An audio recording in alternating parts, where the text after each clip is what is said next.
El tema uno. Mercados de capitales eficientes. ¿Qué es un mercado financiero eficiente?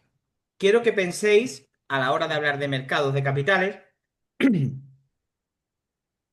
por ejemplo, en un supermercado, que vais a comprar a un supermercado. Un supermercado es un mercado, no de capital, es de producto, pero bueno, podemos hacer la analogía. O podemos pensar en mercado de capital en sí, lo que es la bolsa. No sé qué conocimiento tenéis vosotros de bolsa, de comprar, vender acciones, pero en esta asignatura vais a aprender cosas bastante interesantes. Quiero que penséis en esos dos símiles, ¿vale? Y otro tercer ejemplo podría ser la compra y venta de divisas. Cualquiera de vosotros que haya viajado a otro país que tenga otra moneda o que sea de otro país donde hay otra moneda, pues sabrá en qué consiste el cambio de divisas. Son tres ejemplos que se pueden utilizar y que voy a utilizar como ejemplos para explicar, para que entendáis qué es esto de los mercados de capitales eficientes. Entonces, en primer lugar, vamos a definir qué es un mercado de capital eficiente, o mejor dicho, qué es un mercado eficiente, ¿vale? Vamos a ver qué es un mercado eficiente. Esto lo han preguntado muchas veces en los exámenes, ¿vale? Y son dos puntos que te metes en el bolsillo que da hasta vergüenza de lo fácil que es. Vamos a ver qué es un mercado eficiente. La eficiencia de los mercados puede ser de un mercado de, por ejemplo, de capitales, como el que dice aquí, o de un mercado de servicios, de productos, de lo que sea. Un mercado financiero eficiente es aquel donde los precios reflejan toda la información disponible en ese momento. ¿Vale? Voy a poner precios reflejan toda información disponible. ¿Vale? Vamos a ver qué es eso. Ya os digo que lo que voy escribiendo en la pizarra va a ser como una especie de guión para que cuando lo tengáis junto con el PDF que os voy a pasar, podáis responder cualquier pregunta que ponga el equipo docente. ¿Qué significa que los precios reflejan toda la información posible en cada momento? Eso significa que tiene básicamente dos implicaciones. La primera es que tú no vas a poder predecir el comportamiento de los precios. Ponemos aquí no predecir comportamiento de precios,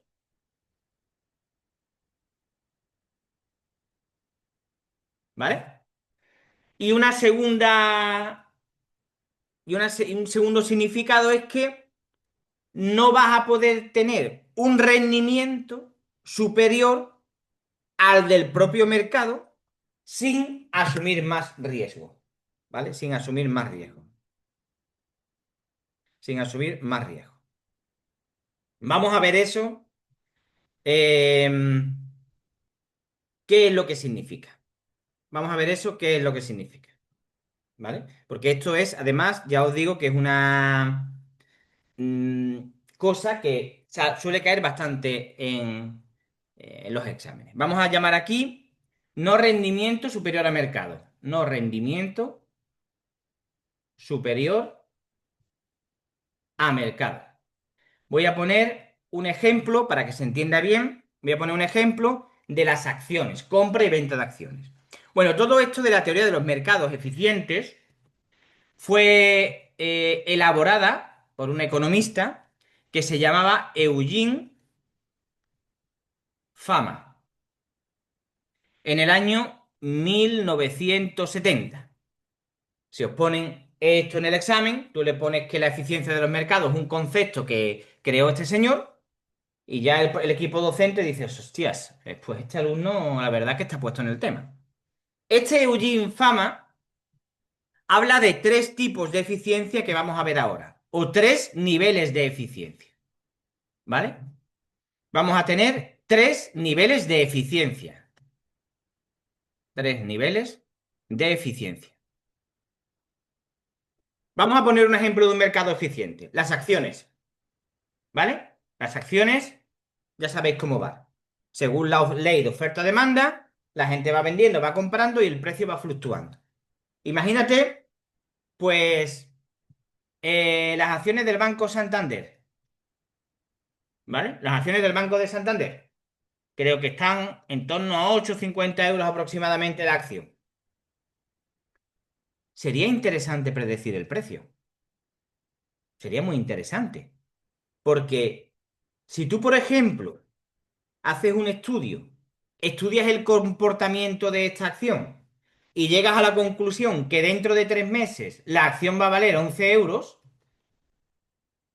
es decir, 2,5 € más que ahora, tú dices, hostias, compro 1.000 acciones a día de hoy, las vendo cuando llega a los 11 euros y he ganado 1.000 por 2,5. Sería una pasta, ¿verdad? Está muy bien, ¿no? ¿Estás de acuerdo conmigo? Gano 2.500 euros. Entonces, ¿qué es lo que nos dice un mercado eficiente? Tú no puedes predecir el comportamiento. Esto está claro que no. Si esto se pudiera predecir, todos seríamos millonarios, ¿verdad? Todos seríamos millonarios. ¿Qué significa que no se puede sacar un rendimiento, que cuando hay un mercado eficiente que no se puede sacar un rendimiento superior al mercado? Pues esto significa que si la acción ha subido, por ejemplo, el mercado en general ha subido, esto es un poco más difícil de entender, que si en general el mercado de acciones ha subido, por ejemplo, un 5%, va a ser muy difícil que sin asumir un riesgo muy elevado obtengas un rendimiento superior a ese 5%. ¿Vale? A lo largo de la clase lo vais a ir entendiendo esto mejor. Pero lo que quiero que os quedéis es con que, sobre todo, aquí lo más importante de esta parte, de este punto es este. El que no se pueden predecir el comportamiento de los precios. No lo podemos predecir. Podemos hacer estudios para hacernos una idea de si va a ir para allá o va a ir para acá. Pero tú no tienes ninguna garantía. Esta teoría de los mercados eficientes se fundamenta en lo siguiente. Vamos a poner aquí una línea, mercados eficientes, y vamos a poner que cuáles son los fundamentos. ¿Vale? ¿Cuáles son los fundamentos? También esto ha caído dentro de una pregunta que decía, ¿cuáles son qué es un mercado de capital eficiente? Explíquelo razonadamente y explique cuáles son sus fundamentos. Algo así decía la pregunta, ¿vale? ¿Cuáles son los fundamentos? Nosotros vamos a suponer que son tres. No es que lo vamos a suponer. Se basa en tres fundamentos. En primer lugar, que los inversores son racionales. Racionales significa que procesan bien la información. Esto, cualquiera que tenga un ex sabe que es mucho pedir, ¿verdad? No todo el mundo es racional. No, esto es un pequeño chiste que he hecho. Inversores racionales, ¿qué significa? Que si tú ves que una cosa está cara, no la vas a comprar. Y si tú ves que es una cosa está barata, si tienes dinero, lo compras. Eso es un comportamiento racional. Es decir, se basa en que uno de los fundamentos de esta teoría es que hay racionalidad por parte de los inversores. Segunda condición muy importante que está relacionada con esta que he puesto aquí en verde, que los inversores tienen acceso a la misma información pública. Inversores, no sé qué he escrito aquí. Todos los inversores, todos, no unos cuantos, todos los inversores tienen la misma información pública. Si tú, por ejemplo, eres un directivo del Banco de Santander y sabes que dentro de 2 meses vais a dar una noticia que va a hacer que se multiplique por 2 el precio de la acción, pues tú podrías comprar ahora las acciones para que cuando tú des esa noticia suban y entonces venderla y te has sacado una plusvalía gorda. No. Lo mismo que sabes tú, lo sabes todo el mundo. Esa información es pública. Y el tercer fundamento, es que los inversores, fijaos que todo va destinado, los fundamentos son referentes a los inversores. Los inversores responden rápidamente, o sea, rápido, ante una nueva información. ¿Qué significa eso? Eso significa, vamos imaginando las acciones del Banco de Sabadell, que lo van a comprar el BBVA. Imagínate que hay una noticia que el Banco de Santander publica su estado de cuentas y resulta que tiene unas pérdidas grandísimas. Los inversores dicen, coño, que yo tengo acciones de este banco, no vale una mierda. Todo el mundo se pone a vender. Eso sería reaccionar de forma rápida frente a una nueva información. Rápida, o sea, responden rápido y añado correctamente o racionalmente, mejor dicho. Racionalmente. Todo el mundo me va entendiendo, ¿verdad? Vamos a ver cuáles son los tres tipos de eficiencia que vamos a tener. Tengo aquí hecho un cuadrito que me ha costado la vida hacerlo. Me ha quedado súper bien. Este cuadrito no lo va a... El 95% del material que os pongo en mis clases está elaborado por mí mismo, ¿vale? No lo vais... Esto es de haberme estudiado pues unos 7, 8 libros, todos los libros que... El libro del equipo docente, la bibliografía que el equipo docente recomienda y otros libros de, bueno, de un máster que hice yo sobre cosas de este estilo. Y... O sea que estas son cosas totalmente hechas. Aquí en este cuadro os he resumido los tipos o formas de eficiencia de mercado. Vamos a poner aquí tipos de eficiencia de mercado. Nos dice el señor este, Eugene Fama, que hay tres niveles de eficiencia. Lo hemos dicho al principio, ¿verdad? Hay tres niveles de eficiencia. ¿Cuáles son esos tres niveles? La eficiencia débil, semifuerte y fuerte. ¿Vale? Quiero que penséis ahora en acciones. Vamos a pensar, por ejemplo, mira, aquí pongo un ejemplo con las acciones del Hotel Meliá, ¿no? De la cadena Meliá. ¿Qué es la eficiencia débil? ¿Qué información considera el precio del activo si se cumple la eficiencia débil? Pues el activo solamente está reflejando la información pasada, por ejemplo, los precios de la acción en el pasado, los volúmenes de negociación. ¿Qué son los volúmenes de negociación? La cantidad de dinero que han movido esas acciones en la cantidad de dinero de compra, de venta y los gráficos de esos datos. ¿Vale? ¿Se pueden obtener ganancias extra aplicando en un mercado con un tipo de eficiencia débil? No, porque esto que se está usando para predecir el comportamiento, a esto se le llama análisis técnico. El análisis técnico de las acciones consiste en intentar predecir futuros precios mirando los precios actuales y pasados, los volúmenes de negociación, otra serie de datos, representarlos gráficamente, interpretar esos patrones para predecir posibles futuros, precios futuros. A eso se llama análisis técnico. Entonces, con esta eficiencia débil que consiste en saber esto, ¿se pueden obtener ganancias extras? No, no se pueden obtener ganancias extras usando eso, que eso se llama análisis técnico. Y he puesto ahí un ejemplo llevado a vuestro mundo, el ejemplo del turismo. No vas a poder ganar más dinero analizando el histórico del precio de las acciones por ejemplo, la cadena Meliá. Tú te coges el precio de las acciones de la cadena Meliá, te pones a mirar en los 4 últimos o 20 últimos años cómo ha fluctuado las acciones, los volúmenes de negociación, te pones a dibujarlo en el gráfico, tú analizando eso, tú no vas a poder predecir el comportamiento futuro. Tú lo que vas a poder es decir, tener una teoría que vete a saber si puedes acertar o no puedes acertar. ¿Me vais entendiendo? ¿Sí? ¿No? ¿A veces? ¿Me escucháis?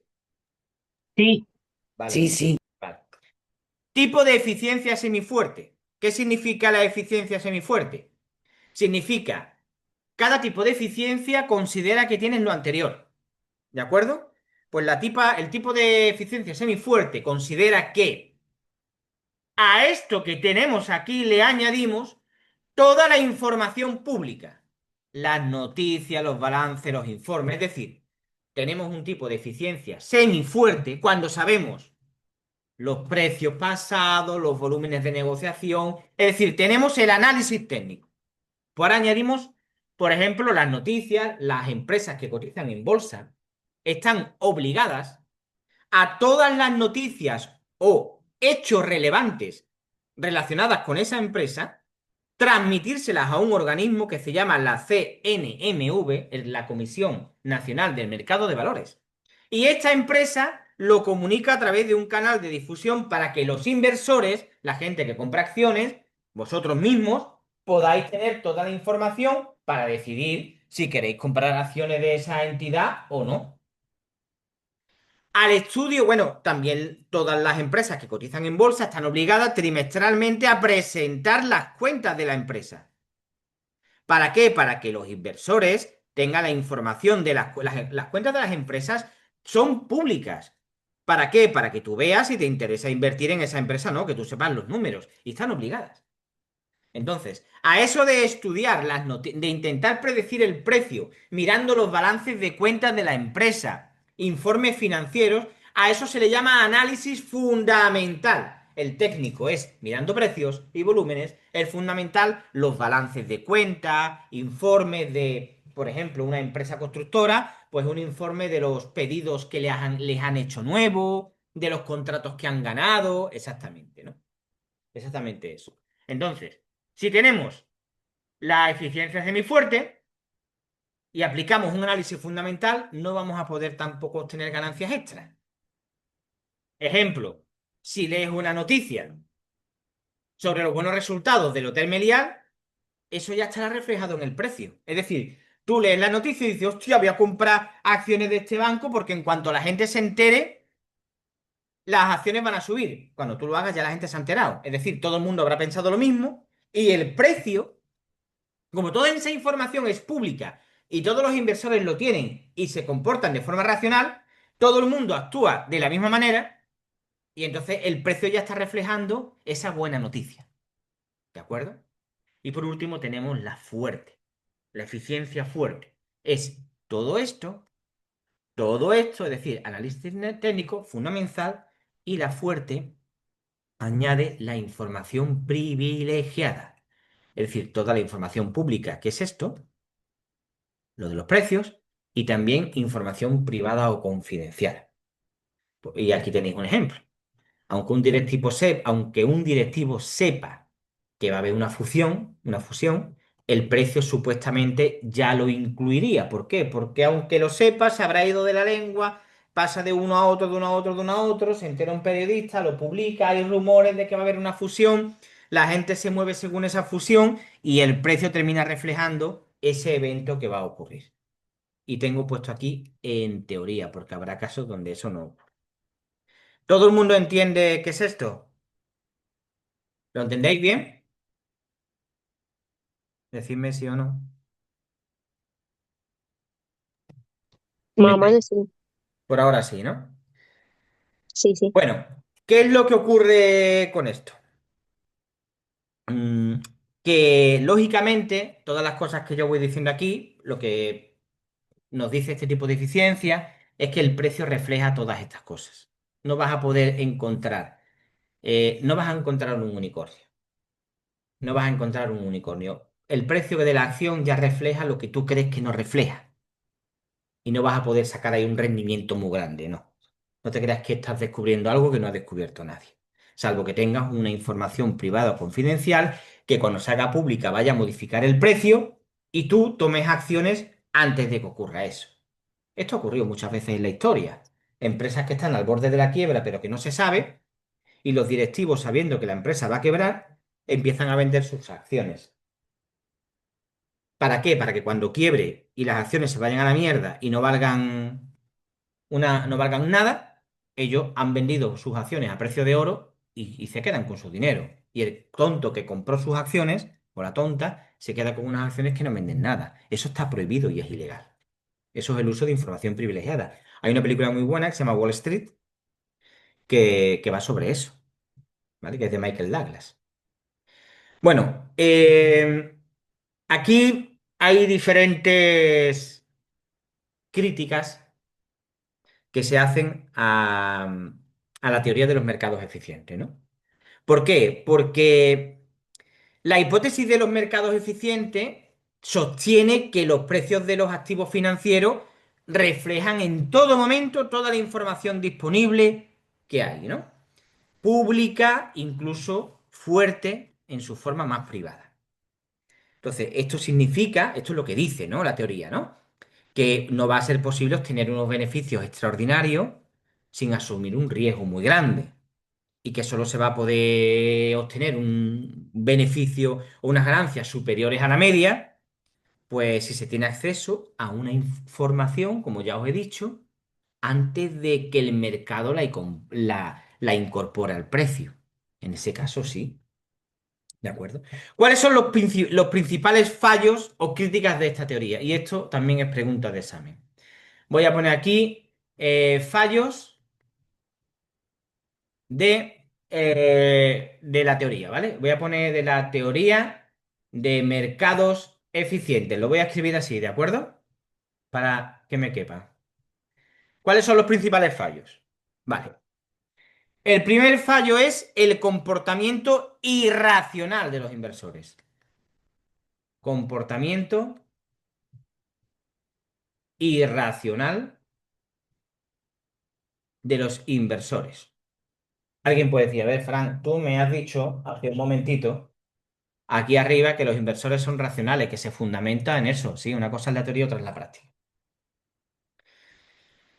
Mm, la teoría supone que los inversores actúan de una forma racional, pero la realidad es que los mercados están influenciados por emociones. ¿Cuáles son las dos principales emociones que afectan a los mercados? ¿Alguien me lo sabría decir? El miedo es uno de ellos, la avaricia creo que es Muy bien, muy otra. bien. Miedo, avaricia, ¿verdad? La euforia, la avaricia. Sí, Muy bien. Entonces, los inversores, y cuando digo los inversores somos nosotros mismos, estamos influenciados por eso. Y esas cosas, hemos puesto estas tres que ha dado muy bien Soledad. Estas tres cosas, y podemos decir más, ¿no? Nos impiden ser racionales. Vamos, que no hace falta irte a la teoría de los mercados eficientes. Cuando nos enfadamos, si no controlamos el enfado, nos volvemos muy irracionales, ¿verdad? Entonces, hay un ejemplo muy bueno que lo tengo puesto en el PDF que os pasaré, que son las acciones de una empresa que se llama GameStop, ¿vale? Que llegaron a subir un 1000% en pocos días, ¿eh? En pocos días. Y eso debido a que en los grupos empezó a correr noticias falsas sobre esa empresa de que iban a hacer no sé qué cosa, todo el mundo comprando acciones como loco y subió un 1000%. ¿Qué es lo que ocurre? Que la empresa reflejaba un valor que no era real. Eso fue lo que se llama el efecto manada, ¿no? Los precios no siempre son, aunque esta teoría dice que sí, los precios nunca, no siempre son razonables ni eficientes. No siempre muestran en la vida real toda la teoría disponible. Después tenemos otro fallo, que es lo que se llama la existencia de anomalías y patrones repetitivos. Repetitivos. ¿Qué significa esto? Esto significa que el mercado, en un mercado que realmente sea eficiente, no debería de existir patrones que los inversores puedan anticipar para tener ganancias, ¿no? Sin embargo, a veces, pues hay anomalías que se van repitiendo, ¿no? Por ejemplo, hay una anomalía que es muy, muy, muy interesante, ¿no? Y es que es lo que se llama el efecto enero. Voy a poner como ejemplo aquí efecto enero. Los ejemplos estos que os pongo, como este de efecto enero, no viene recogido en vuestro libro. En otros libros sí. Si vosotros os preguntan esto en teoría y se lo ponéis al profesor, os puedo asegurar, porque a varios alumnos míos lo ha pasado en otros cursos, que lo valoran muy positivamente, ¿eh? Muy positivamente. Este curso no, el curso anterior, en una pregunta de teoría, una alumna me mandó una foto del escaneo de su examen en la baliza esta que tenéis, donde podéis ver vuestro examen escaneado. Le habían puesto en vez de 2 puntos por una pregunta de teoría, le pusieron 2,5 porque había reflejado ideas que no venían en vuestro manual, como por ejemplo esto del efecto Nero. ¿Qué es el efecto Nero? ¿Qué anomalía es el efecto Nero? Pues te viene a decir que las acciones, y esto ocurre con las acciones de las empresas pequeñas, tienden a subir en enero. Porque muchos inversores, ¿qué es lo que hacen? Vuelven a comprar después de haber vendido en diciembre. Venden en diciembre por temas fiscales, ¿vale? Y después vuelven a comprar en enero para cerrar el...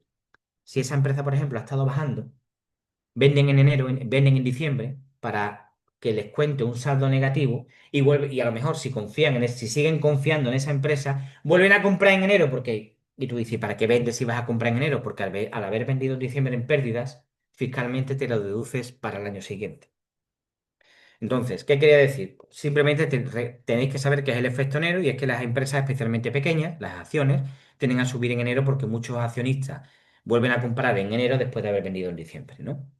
Entonces, estos patrones pues, son inconsistentes, este tipo de patrones, como el efecto negro, son inconsistentes con el hecho de un mercado perfectamente eficiente, ¿no? Después tenemos otro de los fallos que es lo primero en lo que piensa la gente, la información privilegiada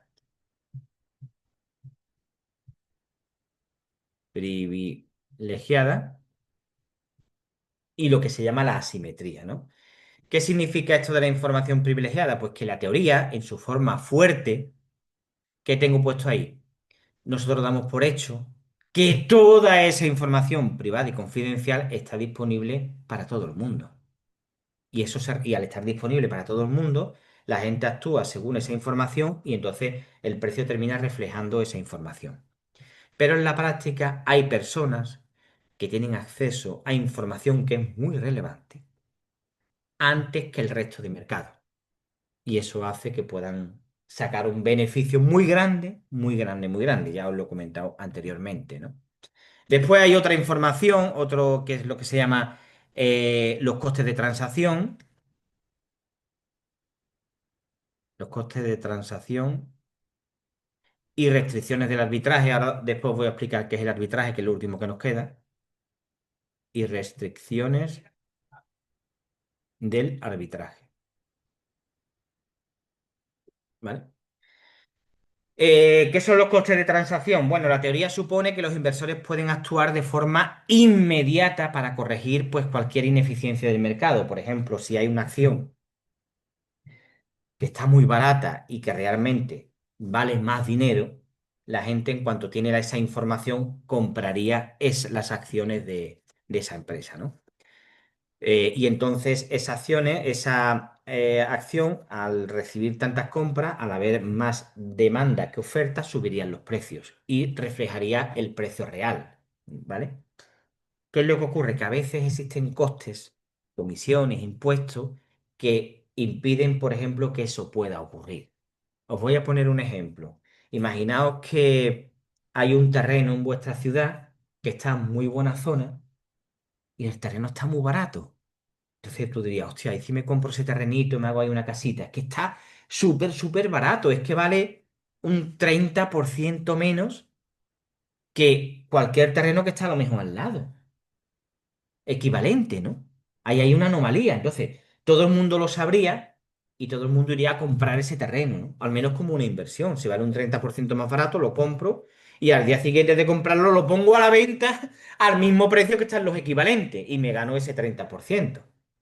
Entonces, fijaos cómo eso que haría yo, que se llama arbitraje, que lo vamos a ver más adelante, haría que el precio se corrigiese y mostrase el valor que tiene.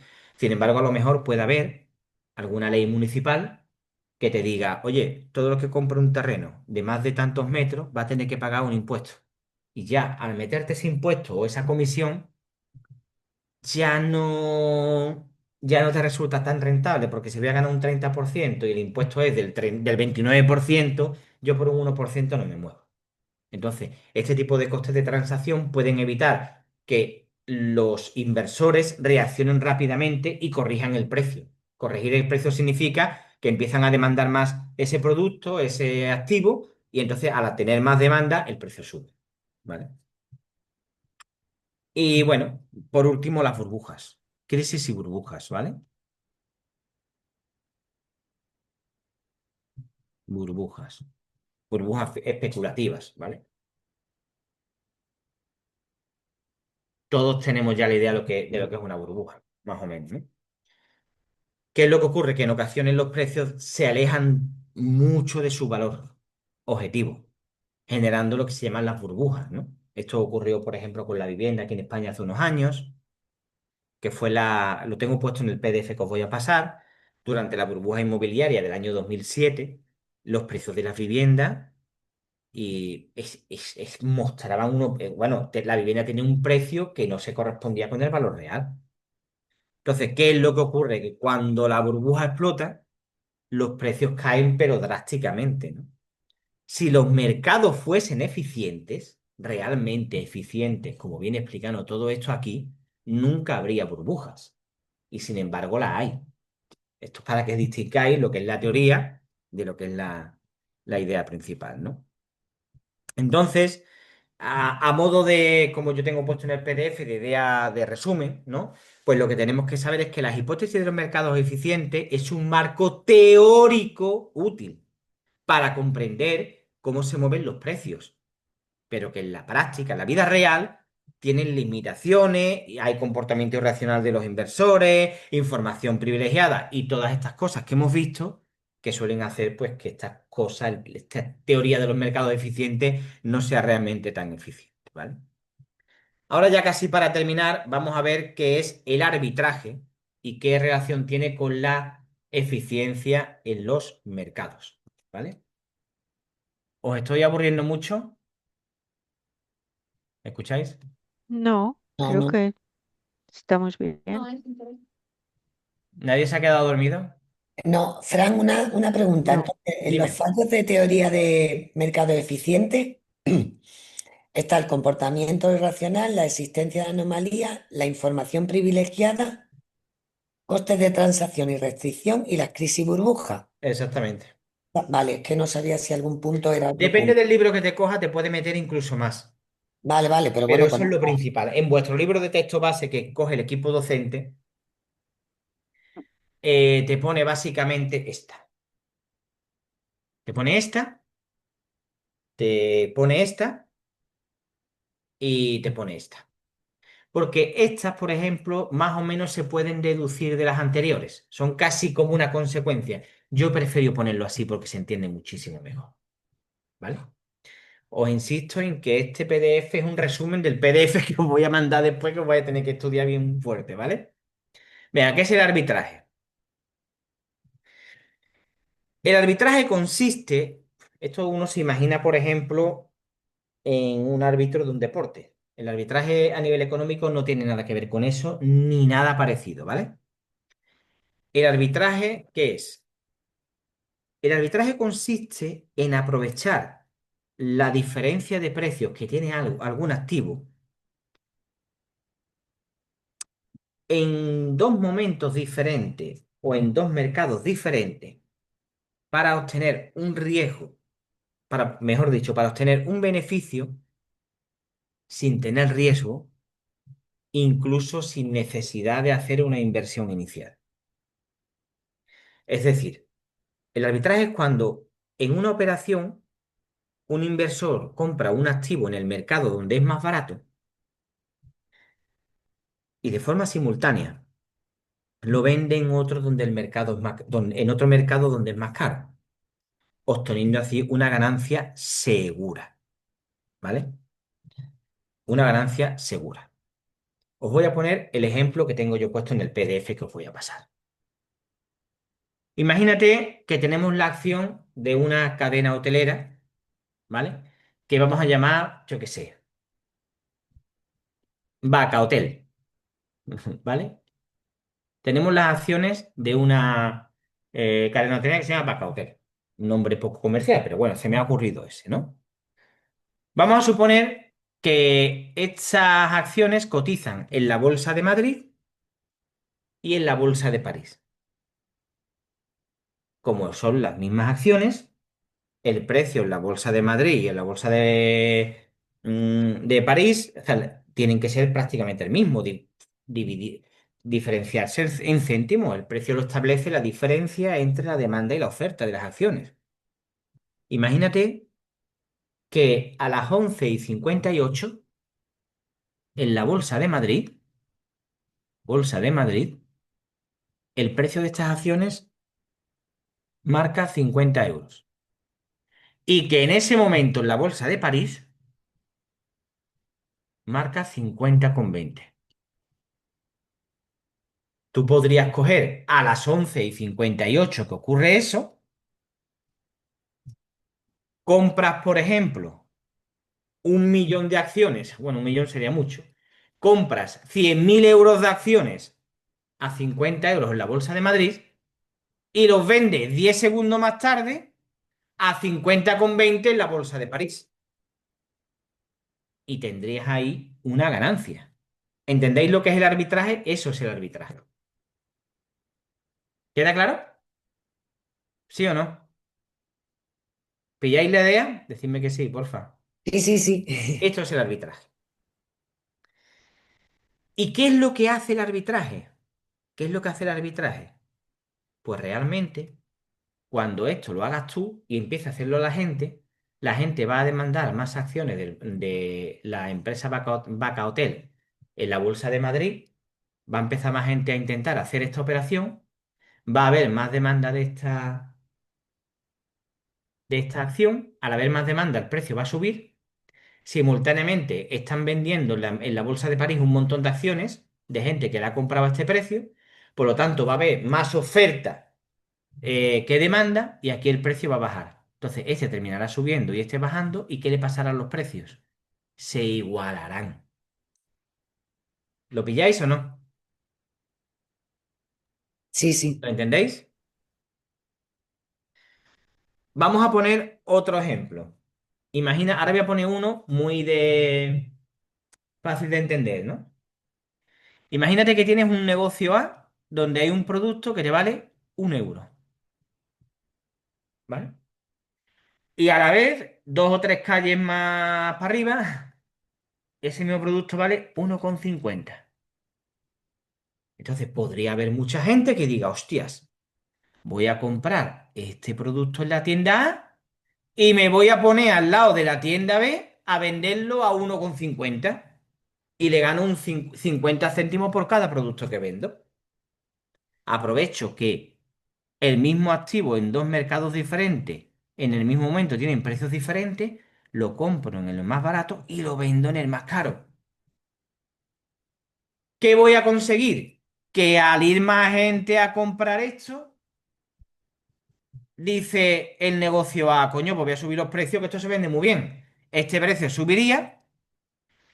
En el negocio B, al ver que esto no lo compra nadie porque, o lo compra menos gente porque la gente lo está comprando aquí, ¿qué es lo que haría? Voy a bajar el precio a ver si se vende un poquito más. Este sube y este baja, ¿y qué va a pasar? Que se terminarían igualando. Esto de comprar en un sitio barato y vender en otro caro es lo que se llama arbitraje. Más de uno estará pensando, hostia, pues eso lo hago yo cuando voy a hacer la compra. No, porque tú no vendes después lo que compras en otro sitio más barato, ¿no? Entonces, os habéis dado cuenta de lo que es el arbitraje, ¿no? ¿Qué es lo que ocurre? Que esto realmente tiene una fuerte relación con el, la teoría de los mercados eficientes. Porque ¿qué es lo que ocurre? Que en el momento en el que a las 11:58 esta acción en la Bolsa de Madrid no refleja el precio que debería de reflejar, al ponerse en marcha este arbitraje por parte de los inversores, va a corregir esta ineficiencia. Y a lo mejor a las 12:05 en la Bolsa de Madrid ya ha subido el precio de esa acción y vale 50,37 y en la Bolsa de París ha bajado, no, vamos a poner 50,37, nos vamos a poner para que quede más bonito, 50,18 y en la bolsa de París ha bajado, aquí ha subido 18 céntimos, aquí ha bajado y es 50,19, ya más o menos se han igualado. Ya las acciones han reflejado en el precio, este arbitraje que hemos hecho lo han reflejado en el precio. El arbitraje ha sido una forma de corregir una anomalía del mercado. ¿Os dais cuenta? ¿Entendéis el concepto? Entonces, hay una relación muy importante entre el arbitraje y la eficiencia de los mercados. La definición de arbitraje la tenéis en el PDF que os la he dicho antes de palabras. El arbitraje consiste en aprovechar una diferencia de precios de un mismo activo financiero en diferentes mercados o momentos para obtener un beneficio sin riesgo y sin necesidad de una inversión inicial. Eso de sin necesidad de una inversión inicial, ¿por qué se dice? Porque el dinero que yo gaste en comprar esto, como lo voy a vender en el mismo momento, en otro sitio, me lo van a quitar de las manos, prácticamente es un dinero que lo voy a recuperar en el mismo momento y encima con una ganancia. Ya para concluir la clase, que estáis todos dormidos, un poquito dormidos, ¿qué relación tiene el arbitraje con la teoría de los mercados eficientes? Bueno, pues podemos decir, ¿no?, que hay una relación con la eficiencia del mercado. Eficiencia del mercado. Hay una importante relación, ¿vale? Porque ya os digo que la hipótesis del mercado eficiente mantiene que este tipo de oportunidad no debería de existir. Si los mercados fueran eficientes, esta oportunidad no debería de existir. Porque si aparecen, los inversores actúan de forma rápida para aprovecharla y cuando la aprovechan ya desaparece. Entonces, el arbitraje es como un mecanismo de corrección. Es un mecanismo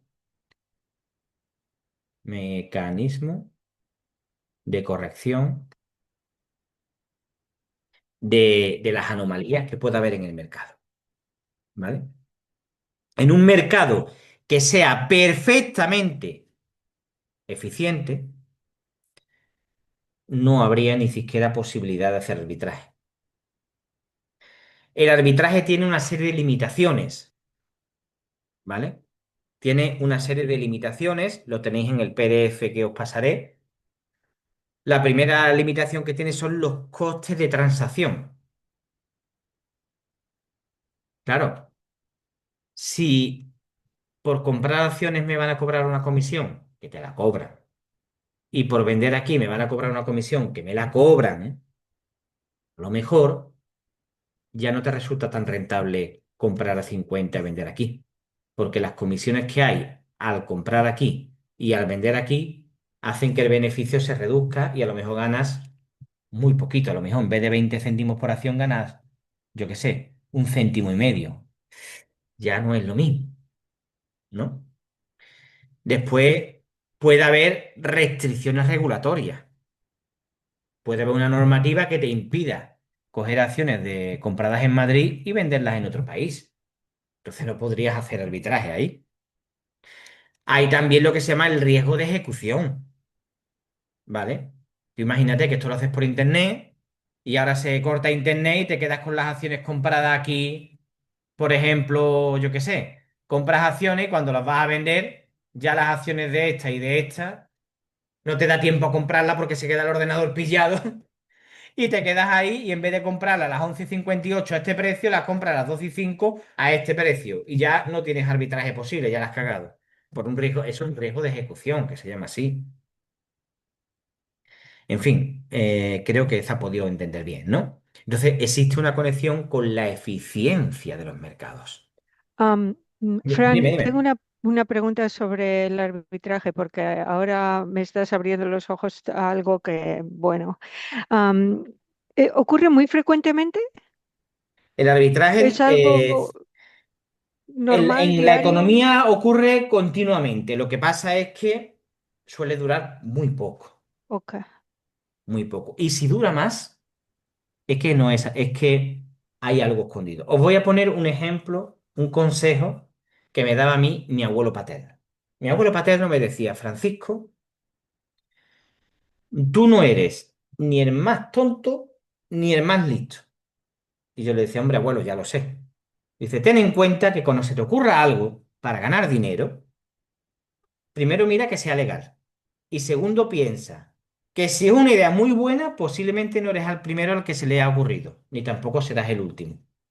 Así que si ves una oportunidad de negocio donde tú crees que vas a ganar mucho dinero en poco tiempo, como un arbitraje, piensa que seguramente no es tan rentable como parece. Entonces, en el mercado de hoy en día, ¿puede haber arbitraje? Sí, puede haberlo perfectamente. Esto lo hace mucha gente, ¿eh? El arbitraje ahora se llama, a veces se le llama especulación.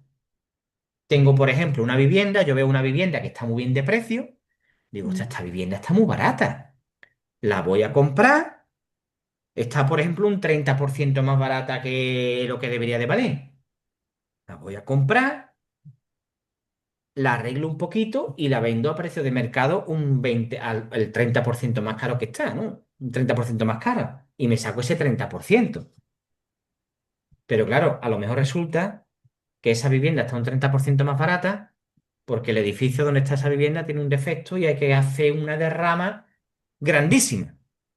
Entonces el arbitraje tenía trampa. ¿Entiendes, Soledad?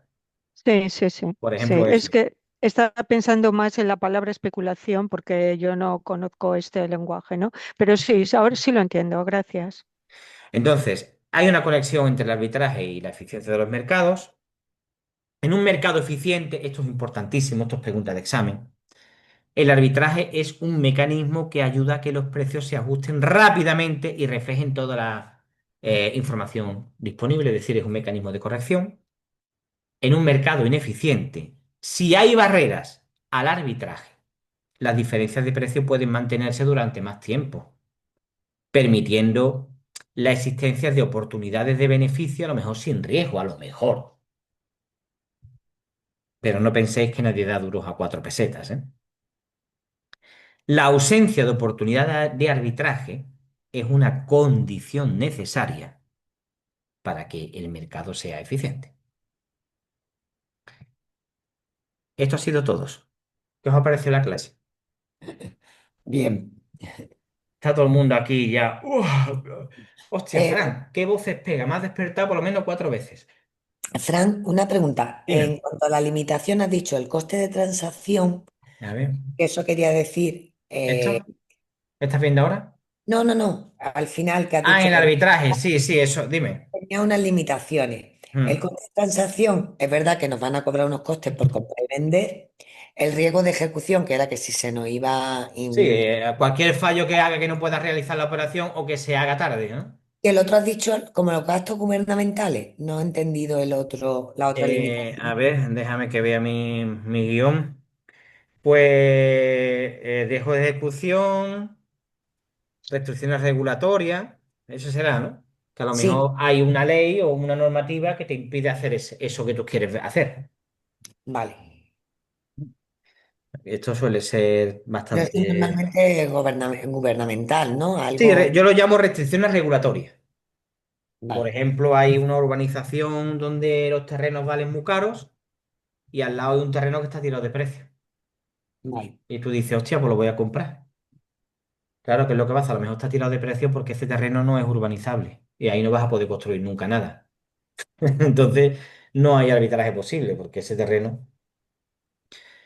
Bueno, todo claro, os ha resultado interesante la clase. Tema uno finiquitado, ¿qué os parece? El tema uno es totalmente teórico.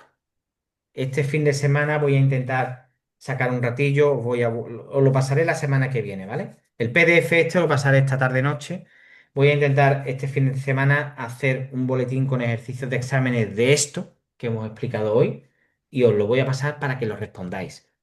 Quiero que lo respondáis como si estuvieseis en el examen, porque quiero enseñaros a responder preguntas de exámenes teóricas, que la mayoría de vosotros seguramente que no sabéis para esta asignatura.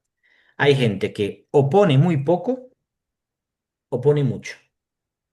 Opone cosas que son importantísimas y lo hace bien, opone cosas que son irrelevantes y escribe a lo mejor un párrafo o una hoja con muchas cosas Y de esa hoja lo único que te está preguntando el profesor son 4 líneas.